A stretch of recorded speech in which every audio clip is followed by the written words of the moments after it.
This man was once a top-class secret agent. Yet, on his way home, someone deliberately flicked a cigarette butt at him to avoid exposing his identity. Jack chose to swallow his anger. But the other man was not satisfied with that. He actually got out of his car and knocked the man to the ground. As there were CCTV cameras all around, Jack had no choice but to swallow his anger once more. If his identity were ever exposed, the peaceful life he had fought for with his very life would come to an end. For he was a defected agent, having gained access to military secrets from various nations. Many people were still hunting him down to this day. Yet, despite once being such a formidable figure, he was now merely an ordinary bank clerk. Jack's wife had died young. His only remaining relative was his daughter, Lisa. But having grown up without a mother's presence, the father and daughter had grown increasingly distant. He was completely unaware that his daughter had been suffering from long-term bullying at school, simply because Lisa's clothes were washed alongside her father's. A group of school bullies, led by Anna, deliberately picked a fight, claiming she smelled of a middle-aged man. Lisa, however, did not argue with them. She simply asked her father that evening not to wash her clothes together with his. Upon hearing this, her father had no choice but to accept his daughter's request. Little did he know,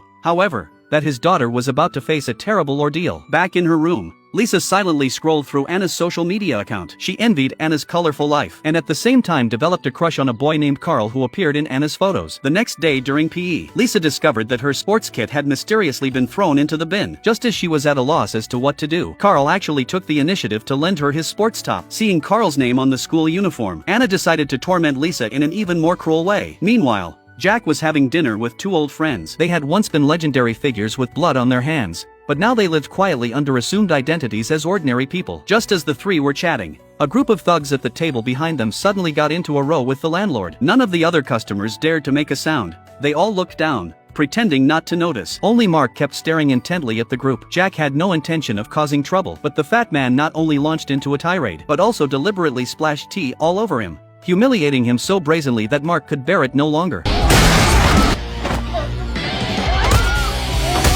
Seeing the situation spiraling completely out of control, his friend hurriedly alerted the arriving police to use a stun gun, and only then was the man finally subdued. Early the next morning, Lisa returned the freshly laundered sports top to Carl, but this scene happened to be witnessed by Anna. Anna immediately dragged Lisa off to the storeroom and assaulted her. Lisa hadn't wanted to cause a scene, but when she heard Anna call her a motherless child, she decided she wouldn't put up with it any longer. She suddenly kicked Anna, sending her flying, then pounced on her and they wrestled in a heap. Soon afterwards, Jack, who was at work in the bank, received a call from the school. The head teacher, sounding anxious, urged him to come to the school immediately. This was because Anna's father, David, was notorious in the local area for being a tough character. It was said that in his youth, his upper body had been covered in tattoos. Yet, so as not to frighten his daughter, he had actually burned off every single one with a flame. In the head teacher's office, Lisa desperately tried to explain to her father that Anna had started the whole thing, but Jack merely whispered for her to stop talking. When he heard Anna's mother demand that the incident be recorded in the student's file, Jack slowly knelt down in front of everyone. This act of kneeling was not out of cowardice, but because he knew better than anyone else that he must not reveal his true identity,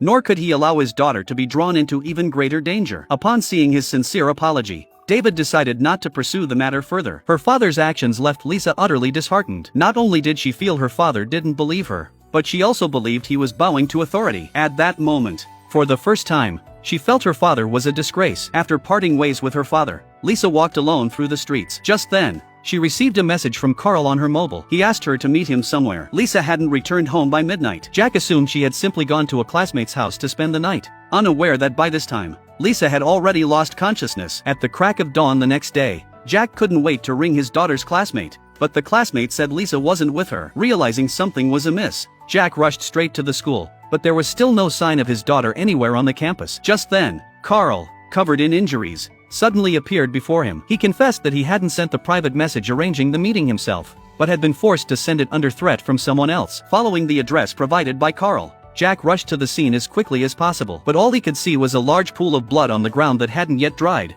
and a hair tie lying on the ground. As a top-class secret agent, Jack possessed a photographic memory. He recognized at a glance that it was Anna's hair tie. Before long, Anna and a thug actually returned to the scene. Little did they know that Jack had been waiting there for quite some time. Jack produced the hair tie and demanded to know from Anna where his daughter was. Seeing this, the thug standing beside her swung a punch at him without a word. Unexpectedly, Jack dodged it with ease. Having lost face, the thug then ripped open Jack's shirt. The thug and Anna, seeing the scars covering his body, instinctively took a few steps back.